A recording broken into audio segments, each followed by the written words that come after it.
vermos a parte de consumo de energia, vamos começar hoje a parte de magnetismo, que seria a parte de estudo dos ímãs.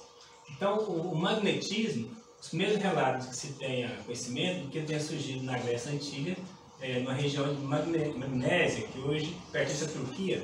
Nessa região tinha uma grande quantidade de óxido de ferro. O que seria esse óxido de ferro?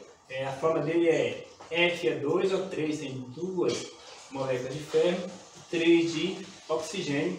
E nessa região magnetita tinha uma grande quantidade dessas pedras. Então, começou-se a utilizar o estudo dessa magnetita pelos chineses na construção da bússola. Nós temos um exemplo de ímãs em formato de barra, em formato de U, e como alto-falante, o modelo hoje é muito utilizado no eletromagnetismo, como os alto-falantes, os HDs de computador, as turbinas para gerar energia elétrica. Então a gente nem fala só hoje de magnetismo, fala de eletromagnetismo, né? Eletricidade, ora, e magnetismo, em vice-versa, se completam. Uma hora o magnetismo ele cria um campo em torno de si, e a carga de movimento também ela cria um campo magnético em torno de si, em um condutor, na realidade. Então, 3 características básicas, a gente chama de propriedades magnéticas, para a gente estudar o magnetismo: polaridade, atratibilidade e separabilidade. O que seria isso? Todo ímã ele tem 2 polos, seja ele de barra, seja em formato de U, todo ímã vai ter 2 polos.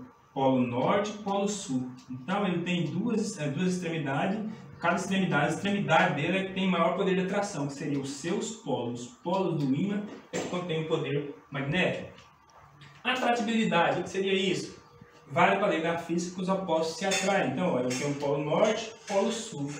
Eles são diferentes, os iguais se repelem, os opostos se atraem. Então aqui existe uma força magnética de atração entre eles. Norte com norte, vai haver uma força de repulsão, os iguais se repelem, polo sul e sul também, força de repulsão. Terceira característica, inseparabilidade. O que seria isso? Eu tenho uma barra grande de ímã, polo norte e polo sul. Se eu dividir lá ao meio, não vou separar o norte do sul. Aqui vai continuar norte, mas aqui nessa parte que eu dividi fica sul. Aqui é norte, lá onde está continua sul. Novamente dividir ao meio.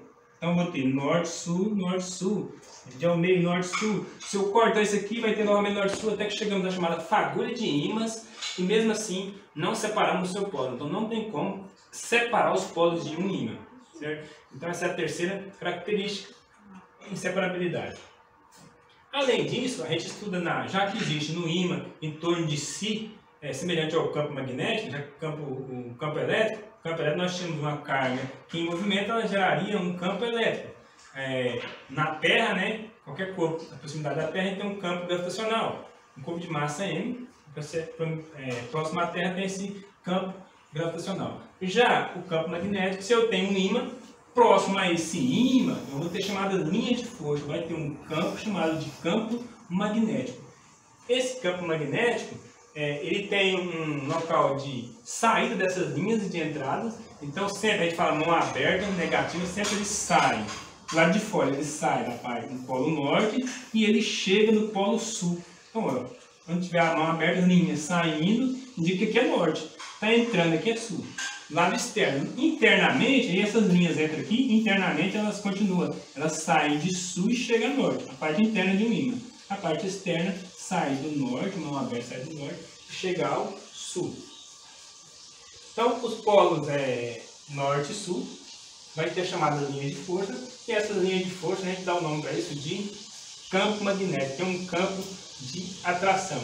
Esse campo magnético pode ser representado dessa forma, certo? Todas essas linhas, toda essa região aqui, se eu coloco uma agulha aqui, ou material condutor, vai sofrer atração das forças, linha de força, porque essas linhas de força indicam que aqui tem um campo magnético, um gerador de campo magnético seria um ímã, ou um condutor percorrido por corrente elétrica.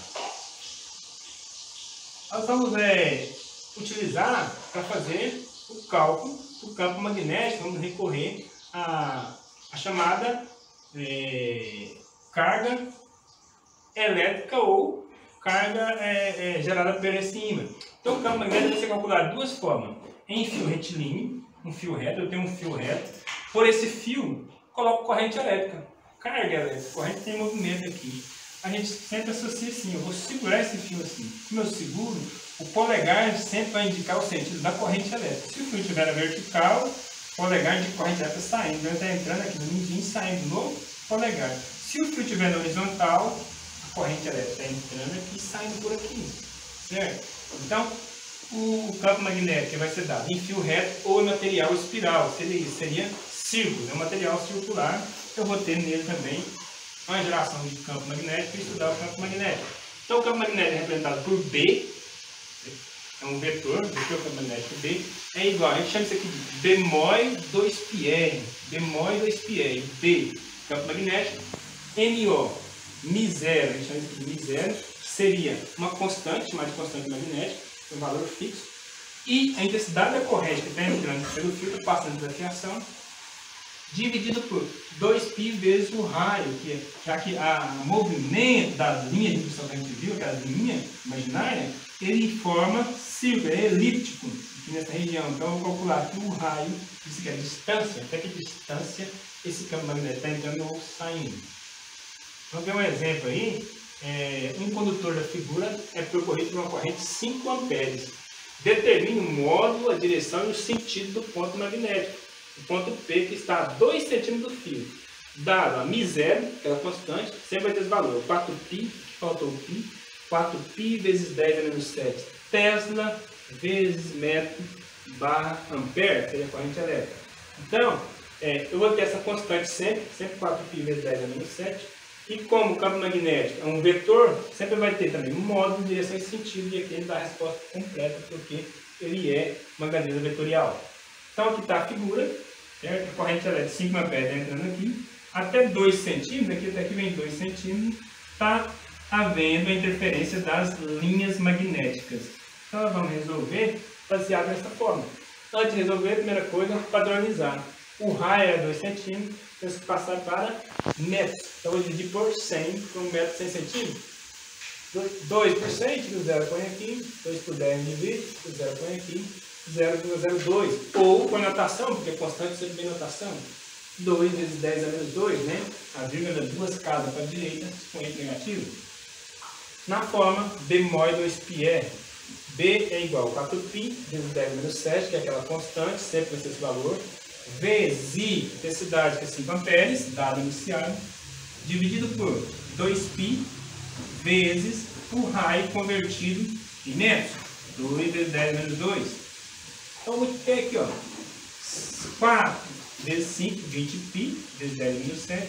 2 vezes 2, 4π vezes 10 menos 2. Aqui eu posso cortar os π's, cortei os π aqui. 20 dividir para 4, 5.